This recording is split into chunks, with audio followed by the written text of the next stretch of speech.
Bonsoir Marjorie, alors vous avez eu la chance d'assister à ce concert de Bonga, chanteur angolais toujours très en forme, et on vous retrouve depuis 7 en France où le festival Fiesta 7 se termine ce soir.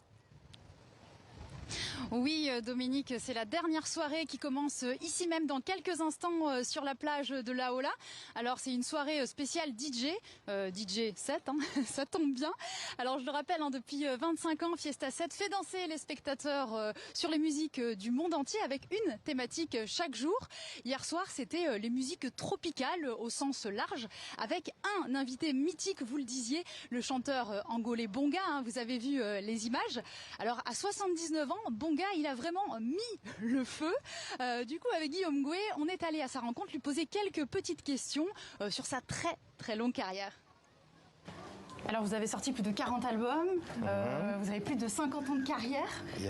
C'est quoi le secret de cette longévité? Oh, c'est ma vie à l'intérieur de chez moi, donc l'Angola, avec les vieux qui nous transmettaient presque tout, quoi. Et les instruments typiques traditionnels, ouais, etc.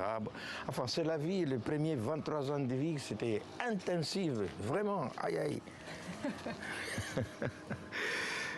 Bon, quand je suis sur scène, attention, c'est... Je me donne entièrement.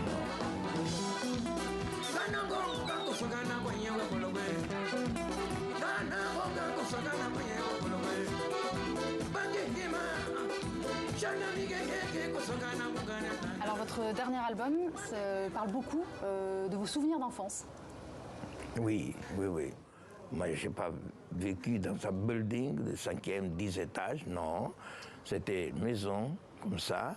Alors, la cour, on faisait presque tout dans la cour. Il y avait une petite traînette comme ça, qu'on ouvrait la porte et tout le monde pouvait rentrer. Et chaque individu, masculin ou féminin, qui rentrait apportait toujours quelque chose, ou un chant, un rythme, hein, une information, à manger, à boire. Et tu assistes des choses et tu es obligé d'accompagner. Et moi, je prenais l'instrument que je porte aujourd'hui, la dikanza. Aïe, aïe, aïe, c'était fabuleux. Ah oui, oui, c'est à partir de là que viennent mes références. Est-ce qu'on peut dire que vous êtes un artiste militant, que c'est dans votre ADN? Tous ces disques-là sont des disques d'information. Formation, des principes, d'éducation, parce que, bon, des fois, on a l'impression qu'on était colonisés, on doit tous devenir des Portugais. Ah non, ah non, non, j'ai dit non par la musique, j'ai dit non dans les interviews, parce que finalement, nous avons des langues angolaises. Moi, par exemple, c'est de la langue Kimbundu Bantu, qui a la grammaire, il y a le dictionnaire. Ah, pour aujourd'hui, avoir des messages tout à fait en accord, en harmonie avec cette tradition qui est énorme. D'ailleurs, le samba que je chante, c'est le parent de la samba brésilienne. Et ça, pour moi, c'est fantastique. Je fais partie de cette génération qui maintient. Ah, il faut maintenir.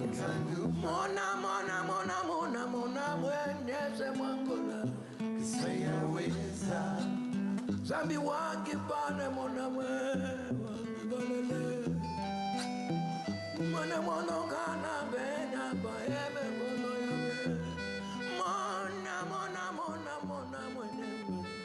Voilà, Bonga qui sera en tournée tout l'été en Europe et qui continue aujourd'hui donc encore d'inspirer la jeune scène, Marjorie. Oui, et d'ailleurs, certains musiciens que j'ai rencontrés ici le considèrent vraiment comme leur papa de la musique. C'est le cas de David Walters. Il a d'ailleurs partagé la scène avec lui. Alors, David Walters, c'est vraiment une petite pépite. Il faut vraiment le découvrir. En fait, il puise dans ses racines martiniquaises pour nous proposer en fait une véritable invitation au voyage. L'oxygène emmêlé, ça ne pas même moitié, ça ne pas même moitié.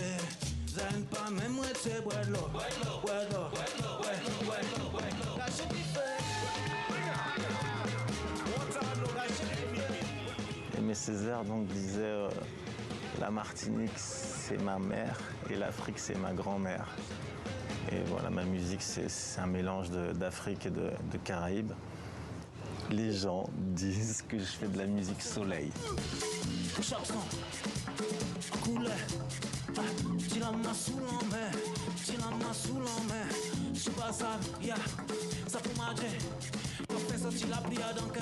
C'est une musique assez dansante quand même, mais c'est aussi comme la musique cubaine, comme la musique d'Angola, souvent c'est des musiques qui sont joyeuses, mais peut-être parfois avec des textes qui sont un peu parfois tristes. La pluie tombée m'a poussé, tout un homme qui gangou pour aller manger.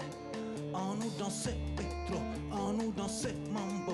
Papa bon Dieu, tu n'en sais la misère finie pour nous, misère finie pour nous. Au début, j'étais un peu timide, quoi. Je voulais pas chanter moi. J'avais honte un peu de chanter. Mais en fait, j'ai commencé à chanter avec ma grand-mère. Et c'est ma grand-mère qui m'a appris ma première chanson. C'est un traditionnel caribéen qu'on va jouer certainement ce soir qui s'appelle Messi Bon Dieu. Et je sais pas pourquoi, j'ai toujours continué d'écrire en créole pour séduire ma grand-mère. C'est une langue vivante, de transmission plutôt orale, même s'il y a des écrits. Et c'est important pour moi de garder le contact et d'essayer de travailler la langue, le créole. Et comme c'est une transmission orale, c'est important que moi je continue de porter un petit peu le flambeau. Mais au départ, c'est juste pour séduire Mamie Jeanne. Voilà, David Walters, très belle découverte. Merci à vous, Marjorie, et puis bonne fin de festival. Merci. Allez, maintenant on va